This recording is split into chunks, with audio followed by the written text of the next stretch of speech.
UP board class 12 के प्यारे विद्यार्थियों, स्वागत है आप सभी का शिवम लेक्चरर में। साहित्यिक हिंदी का पेपर है जो कि बोर्ड एग्जाम 2026 के लिए इम्पोर्टेंट है, तो आप लोग वीडियो को पूरा अंत तक देखिएगा। पूरा पेपर एकदम अच्छे से हल करके आंसर के साथ आपको बताने वाले हैं। समय 3 घंटे 15 मिनट होता है मेरे प्यारे बच्चों, और पूर्णांक होता है 100 का।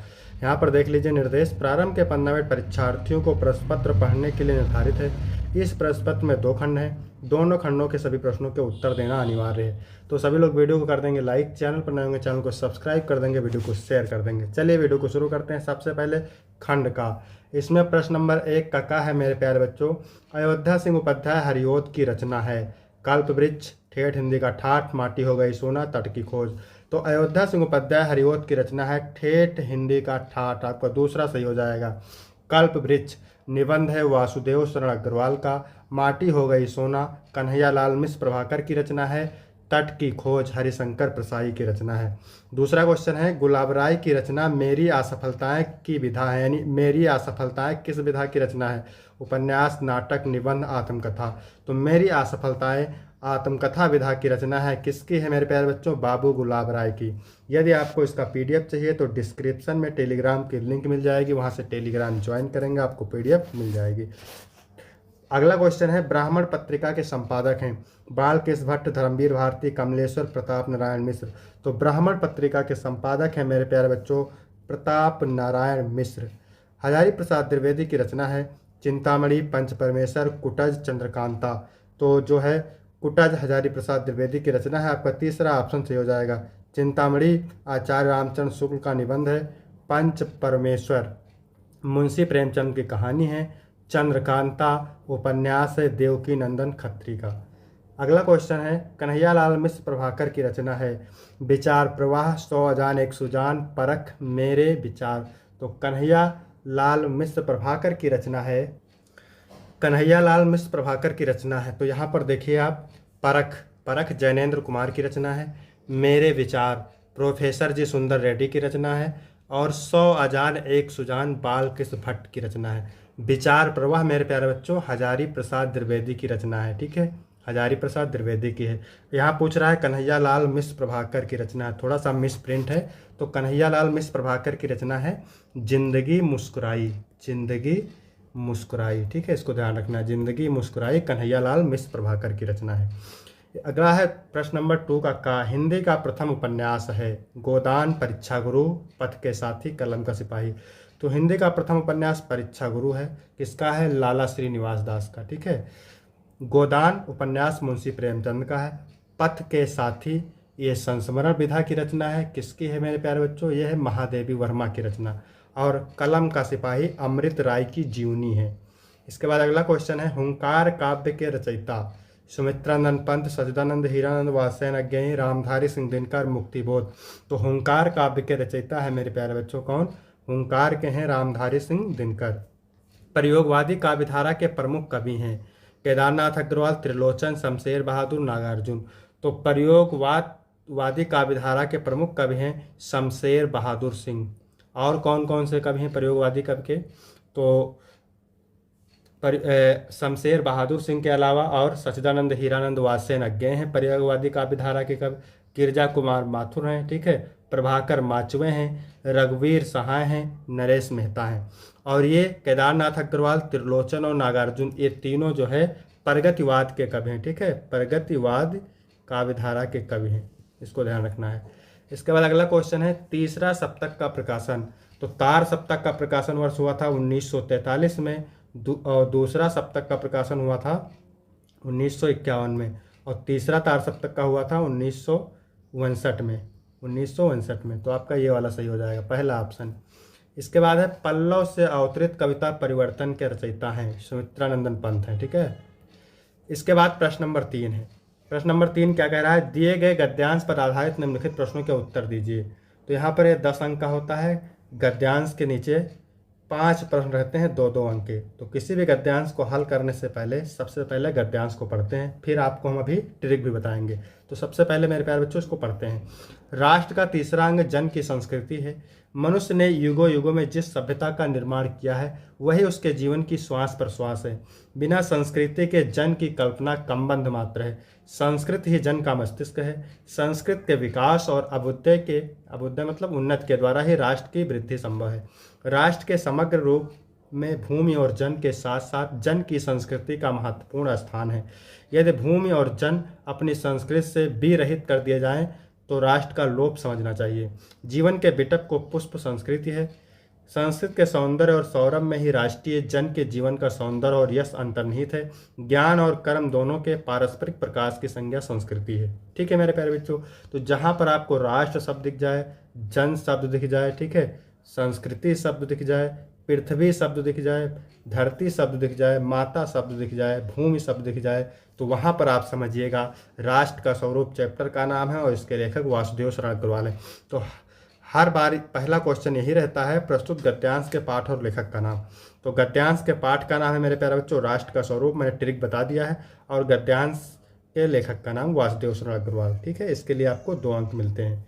इसके बाद दूसरा क्वेश्चन क्या कह रहा है, संस्कृति के सौंदर्य और सौरभ में क्या अंतर्निहित है। तो अभी आपने पढ़ा था, ये देखिए यहाँ पे, संस्कृत के सौंदर्य और सौरभ में ही राष्ट्रीय जन के जीवन का सौंदर्य और यश अंतर्निहित है। केवल आपको पैराग्राफ को ध्यान से पढ़ना है, सारे उत्तर आपको ट्रिक लगाना है, मिल जाएंगे। संस्कृत के सौंदर्य और सौरभ में राष्ट्रीय जन के जीवन का सौंदर्य और यश अंतर्निहित है। फिर है राष्ट्र का तीसरा अंग क्या है। तो राष्ट्र का तीसरा अंग है संस्कृति। ठीक है, राष्ट्र का तीसरा अंग क्या है मेरे प्यारे बच्चों, संस्कृति। राष्ट्र का तीसरा अंग संस्कृति है। राष्ट्र, जन और संस्कृति। ठीक है, राष्ट्र, जन और संस्कृति, तो राष्ट्र का तीसरा अंग संस्कृति है, जन की रहेगा। कब राष्ट्र का लोप समझना चाहिए। तो अभी आपने पढ़ा था, यदि भूमि और जन अपनी संस्कृति से विरहित कर दिए जाएं तो राष्ट्र का लोप समझना चाहिए। देख सकते हैं आप यहाँ पे उत्तर लिखा हुआ है। ठीक है, यदि भूमि और जन अपनी संस्कृति से विरहित कर दिए जाएं तो राष्ट्र का लोप समझना चाहिए मेरे प्यारे बच्चों। फिर है रेखांकित अंश की व्याख्या। तो व्याख्या किसके करना है, देखिए ये जिसकी रेखा खींची हुई यहाँ से लेकर के मेरे प्यारे बच्चों और यहाँ तक। तो चलिए देखते हैं, मैंने बहुत ही आसान शब्दों में व्याख्या लिखा है। ठीक है, सभी लोग वीडियो को लाइक करेंगे, हेडिंग डालेंगे रेखांकित अंश की व्याख्या। वास्तव में संस्कृत मनुष्य का मस्तिष्क है और मनुष्य के जीवन में मस्तिष्क सर्वाधिक महत्वपूर्ण अंग है, क्योंकि मानव शरीर का संचालन और नियंत्रण उसी से होता है। जिस प्रकार से मस्तिष्क से रहित धड़ को व्यक्त नहीं कहा जा सकता है, अर्थात मस्तिष्क के बिना मनुष्य की कल्पना नहीं की जा सकती है, उसी प्रकार संस्कृति के बिना भी मानव जीवन की कल्पना नहीं की जा सकती है। इसलिए संस्कृत के विकास और उसकी उन्नति में ही किसी राष्ट्र का विकास, उन्नति और समृद्धि निहित है। आप लोग वीडियो को पूरा लास्ट तक देखिएगा। अभी आपको इम्पोर्टेंट कहानी, इम्पोर्टेंट जीवन परिचय सब कुछ आपको बताने वाले हैं, इंपॉर्टेंट निबंध। ठीक है, और पीडीएफ भी मिलेगा इसको। फिर अथवा करके 2 पूछता आपको, एक करना रहता है। ठीक है, तो दूसरा वाला भी देखते हैं। निंदा। निंदा कुछ लोगों की पूंजी होती है, बड़ा लंबा चौड़ा व्यापार फैलाते हैं वह इस पूंजी से। कई लोगों की प्रतिष्ठा ही दूसरों की कलंक कथाओं के प्रायण पर आधारित होती है। प्रायण का मतलब व्यवहार।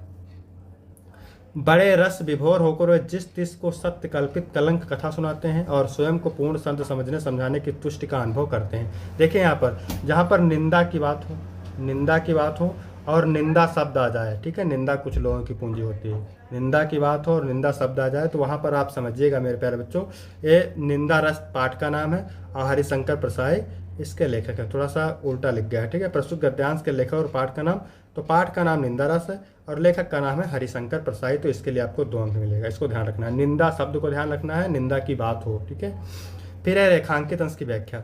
तो व्याख्या किसकी करना है, देखिए निंदा कुछ लोगों की पूंजी होती है, बड़ा लंबा चौड़ा व्यापार फैलाते हैं वह इस पूंजी से। तो चलिए देखते हैं इसकी व्याख्या।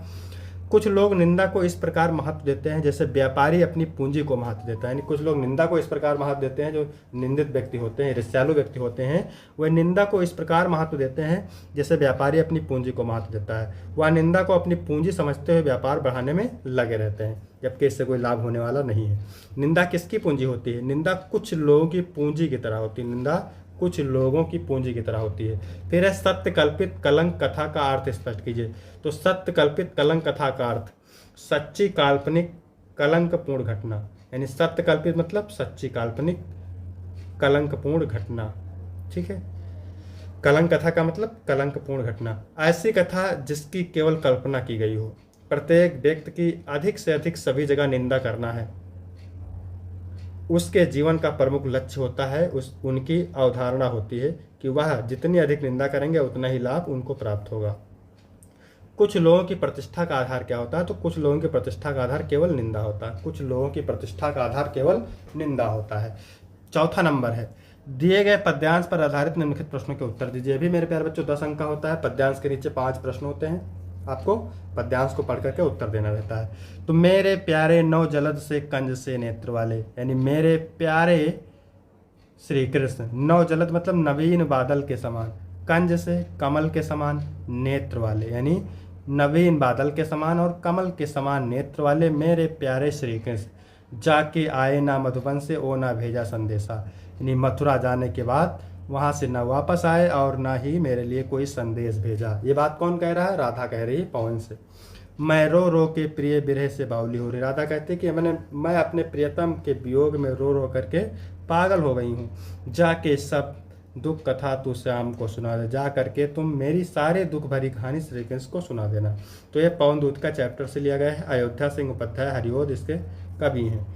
पवन दूतिका द्वारा किसने किसको संदेश भेजा है? तो पवन दूतिका द्वारा राधा ने श्री कृष्ण को संदेश भेजा है। व्याख्या मैंने बता ही दिया है। प्रस्तुत पद्यांश में श्री कृष्ण के सौंदर्य का वर्णन किस प्रकार किया गया है?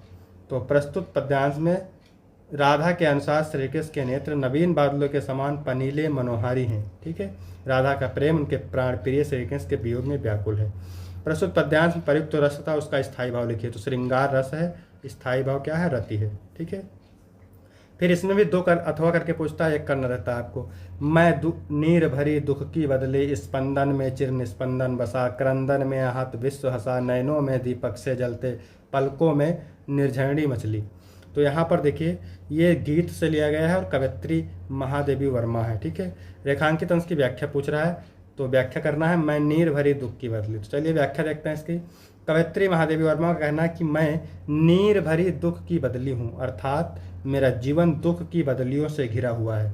जिस प्रकार बदली आकाश में रहती है किंतु दूर दूर तक फैले हुए आकाश का कोई भी कोना उसका स्थायी निवास नहीं होता, वह तो इधर उधर भ्रमण करती रहती है, उसी प्रकार इस विस्तृत संसार में भी मेरा कहने के लिए मेरे पास कुछ भी नहीं है। मेरा तो इतना ही परिचय और इतना ही इतिहास है कि मैं कल आई थी और आज जा रही हूँ। अगला है नयनों में दीपक से जलते में कौन सा अलंकार है? तो इसमें रूपक अलंकार है। ठीक है, फिर है कवयित्री के निरंतर रुदन का क्या कारण है? कवयित्री के निरंतर रोने का क्या कारण है? तो प्रीतम से मिलने की व्याकुलता, प्रियतम से मिलने की व्याकुलता कवयित्री के निरंतर रुदन का कारण है। फिर है उपयुक्त पद्यांश में कवयित्री ने स्वयं को क्या बताया है? तो उपयुक्त प्रस्तुत पंक्तियों में कवयित्री ने स्वयं को दुख की बदली बताया है। अब यहाँ पर देखिए 5 का निम्नलिखित में से किसी एक लेखक का साहित्यिक परिचय देते हुए उनके प्रमुख कृतियों का उल्लेख कीजिए। 80 शब्द में होता है और 5 अंक का होता है। ठीक है, हरिशंकर प्रसाद, प्रोफेसर जी सुंदर रेड्डी, हजारी प्रसाद द्विवेदी, तीनों इंपॉर्टेंट है। तो अलग अलग मॉडल पेपर में आपको अलग अलग जीवन परिचय देखने को मिलेगा, लेकिन हम इसमें पढ़ने वाले हैं हजारी प्रसाद द्विवेदी का जीवन परिचय। आपको कैसे लिखना है पूरा बताएंगे, जैसे हमने यहाँ पे लिखा हुआ है वैसे आप लिखेंगे तो आपको पूरा गारंटी के साथ 5 अंक एग्जाम में मिलेगा। तो सबसे पहले आपको हेडिंग डालना है जीवन परिचय। आचार्य हजारी प्रसाद द्विवेदी का जन्म सन 1907 ईस्वी में बलिया जिले के दुबे का छपरा ग्राम में हुआ था। कहाँ हुआ था? बलिया जिले के दुबे का छपरा गांव में। इनके पिता का नाम श्री अनमोल द्विवेदी था। इनके पिता का नाम अनमोल द्विवेदी था और माता का नाम ज्योतिषमती देवी था। इन्होंने हिंदी एवं संस्कृत भाषाओं का गहन अध्ययन किया और सन 1930 ईस्वी में काशी विश्वविद्यालय से ज्योतिषाचार्य की परीक्षा उत्तीर्ण की और सन 1957 ईस्वी में भारत सरकार ने इन्हें पद्म भूषण की उपाधि से विभूषित किया। सन 1979 ईस्वी में रोग से पीड़ित होने के कारण यह महान साहित्यकार चिर निद्रा में हमेशा के लिए सो गया। इसके बाद हेडिंग डालेंगे साहित्यिक परिचय। ठीक है, साहित्यिक परिचय। आचार्य हजारी प्रसाद द्विवेदी साहित्य के प्रख्यात निबंधकार, आलोचक, संपादक, उपन्यासकार के अतिरिक्त एक कुशल वक्ता एवं एक सफल अध्यापक भी थे। उनकी रचनाओं में नवीनता एवं प्राचीनता दोनों का समन्वय था। आधुनिक युग के गद्यकारों में आचार्य हजारी प्रसाद द्विवेदी का महत्वपूर्ण स्थान है। उनके विषय विवेचन में गंभीरता और शालीनता स्पष्ट रूप से प्रकट होती है। फिर है प्रमुख रचनाएं। आचार्य हजारी प्रसाद द्विवेदी के द्वारा लिखित प्रमुख रचनाएं निम्नलिखित हैं। पहली हेडिंग डालेंगे निबंध संग्रह अशोक के फूल, कुटज, कल्पलता, आलोक पर्व। उपन्यास बाल भट्ट की आत्मकथा पुनर्नवा। आलोचना में आलोचना साहित्य में साहित्य सहचर और सूर साहित्य कबीर। इतिहास में हिंदी साहित्य का इतिहास। ठीक है।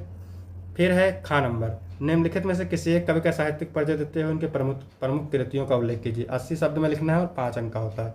मैथिली शरण गुप्त, रामधारी सिंह दिनकर और जयशंकर प्रसाद, तीनों इंपॉर्टेंट है। तो अलग अलग मॉडल पेपर में अलग अलग आपको साहित्यिक परिचय मिलेगा। ठीक है। तो इसमें देखते हैं हम जयशंकर प्रसाद का कैसे लिखना है आपको। हेडिंग डालना जीवन परिचय। जयशंकर प्रसाद जी का जन्म काशी के वैश्य परिवार में सन 1889 ईस्वी में हुआ था। इनके पिता का नाम देवी प्रसाद था।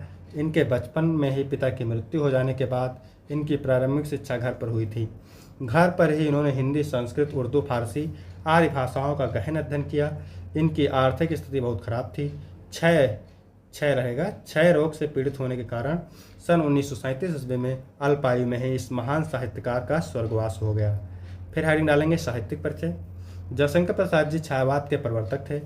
इन्होंने अपनी रचनाओं में हिंदी को समृद्ध किया। जयशंकर प्रसाद जी एक कवि ही नहीं बल्कि नाटककार, उपन्यासकार, कहानीकार तथा निबंधकार भी थे। इनके काव्य में प्रेम और सौंदर्य का चित्रण होता है। यह अनेक विषयों तथा भाषाओं के प्रकांड विद्वान थे। रचनाओं में लिखेंगे आंसू, लहर, झरना, कामायनी, आंधी, इंद्रजाल, आकाशदीप, एक घूंट, कामना, कंकाल, तितली, इरावती। फिर अगला क्वेश्चन है पंचलाइट कहानी का सारांश। ये भी 80 शब्दों में लिखना रहता है, 5 अंक का होता है। ठीक है। अथवा बहादुर कहानी की कथावस्तु का सारांश लिखिए, ये भी 80 शब्द में है, एक करना रहता है। तो इसमें हम देखने वाले हैं पंचलाइट कहानी का सारांश। अगली मॉडल पेपर में हम देखेंगे बहादुर कहानी। तो यहाँ पर देखिए सारांश आपको कैसे लिखना है। महतो टोली के लोग चंदे का पैसा एकत्र करके रामनवमी के दिन मेले से पंचलाइट खरीद कर लाते हैं। क्योंकि उस मोहल्ले के लिए पंचलाइट एक नई वस्तु है, इसलिए पंचों के द्वारा लाए जाने पर पूरे मोहल्ले में कौतूहल है। हर आदमी इसके बारे में जानना चाहता है।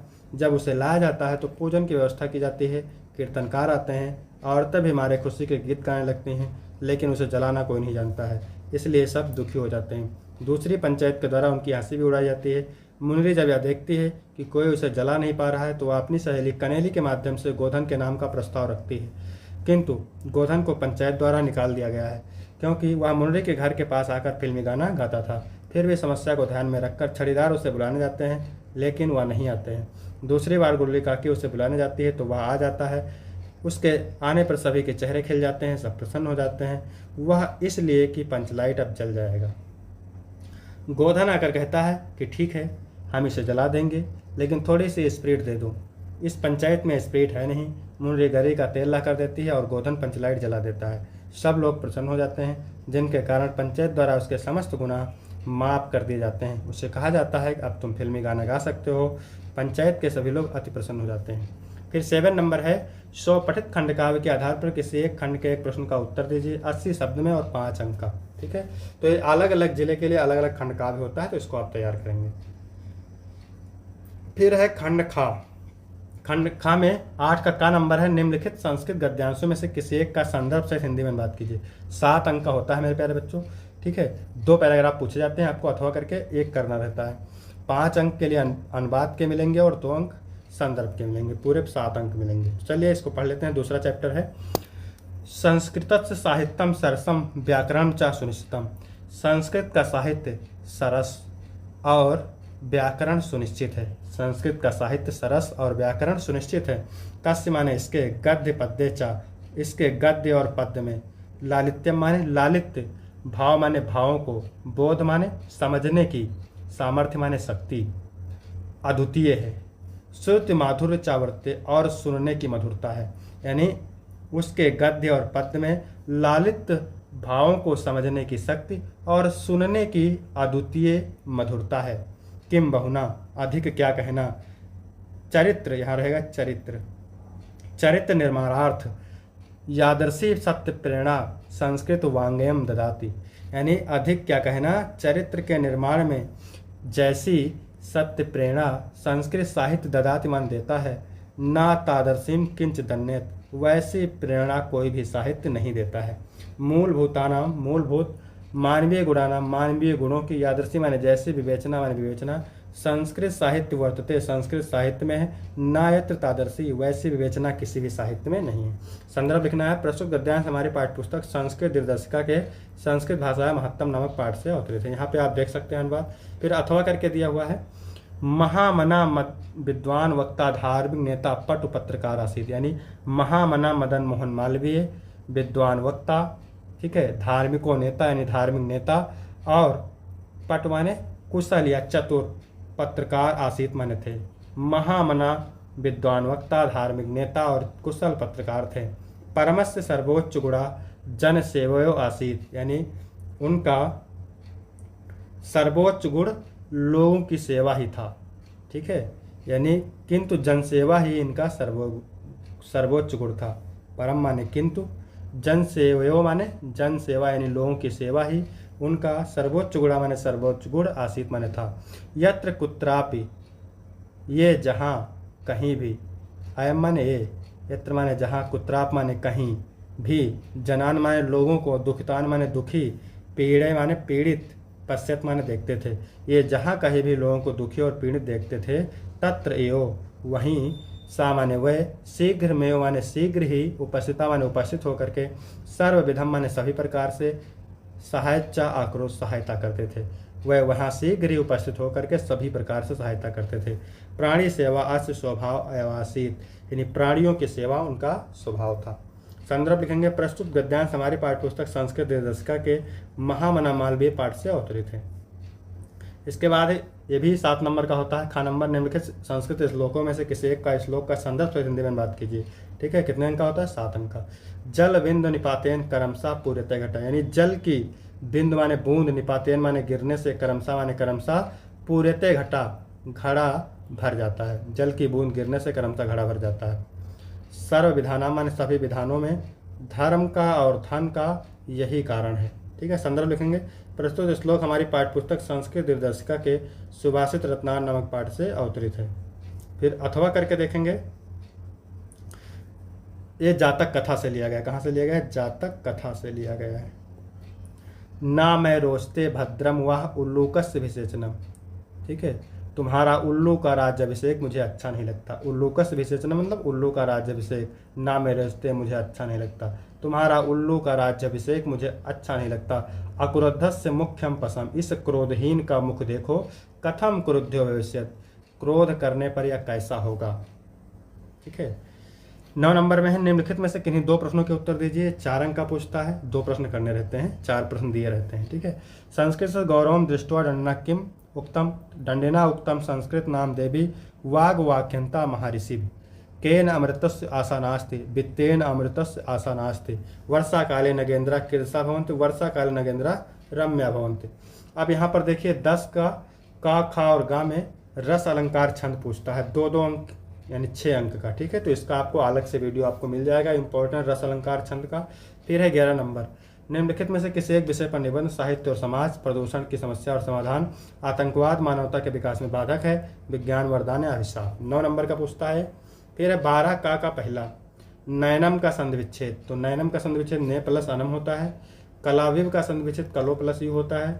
वृद्धा का संधि विच्छेद वृद्ध प्लस धा होता है। निम्नलिखित में किसी एक पद का समास का नाम लिखिए। तो अनुरूपम, अनुरूप में कौन सा समास है? अव्ययीभाव समास है, ठीक है। भरपेट में भी अव्ययीभाव समास है। 13 नंबर है, बैंक में खाता खोलने के लिए बैंक प्रबंधक को पत्र लिखिए। 8 नंबर, अथवा अपनी गली मोहल्ले की नालियों की समुचित सफाई के लिए नगर निगम के स्वास्थ्य अधिकारी को पत्र लिखिए। दोनों इंपॉर्टेंट है, तो यहाँ पर मैंने प्रार्थना पत्र लिख रखा, आपको बता देते हैं। सेवा में स्वास्थ्य अधिकारी महोदय, नगर निगम आपके शहर का नाम यहाँ पर लिख देना है, विषय लिख देना है मोहल्ले की नालियों की सफाई है तो अनुरोध, फिर लिखना है महाशय। सविनय निवेदन है कि मैं आपका नाम, आपके मोहल्ले वार्ड का नाम, ठीक है, का निवासी हूँ। हमारे मोहल्ले की नालियाँ कई दिनों से साफ नहीं की गई हैं, जिसके कारण गंदगी जमा हो गई है। नालियों में कचरा और गंदा पानी रुक जाने के कारण मच्छरों और दुर्गंध की समस्या उत्पन्न हो गई है। इस कारण संक्रामक बीमारियां के फैलने की आशंका भी बढ़ गई है। अतः आपसे निवेदन है कि शीघ्र ही सफाई कर्मियों को भेजकर नालियों की सफाई करवाई जाए, जिससे मोहल्ले में स्वच्छता बनी रहे और लोग बीमारियों से सुरक्षित रह सकें। आपकी कृपा के लिए हम आपके आभारी रहेंगे। धन्यवाद। यहाँ पर नाम डाल देना है, ठीक है। फिर है 14 का पहला, निम्नलिखित में से किसी एक शब्द के धातु एवं प्रत्यय का योग स्पष्ट कीजिए। कटुता, पर्वता, गता। इसका वीडियो आपको अलग से मिल जाएगा। निम्नलिखित में से किसी एक शब्द का प्रत्यय मिलिए। महत्ता, पठता, पृष्ठता। 1 नंबर का एक करना है। फिर अगला है रेखांकित पदों में से किसी एक पद में प्रयुक्त विभक्ति से संबंधित नियम का उल्लेख कीजिए। ये भी 2 अंक का पूछता है, इसका भी वीडियो अलग से आपको मिल जाएगा। तो वीडियो कैसा लगा? वीडियो अच्छा लगा तो वीडियो को लाइक करेंगे, चैनल को सब्सक्राइब करेंगे। फिर मिलते हैं आपको अगले वीडियो में, तब तक के लिए जय हिंद, जय भारत।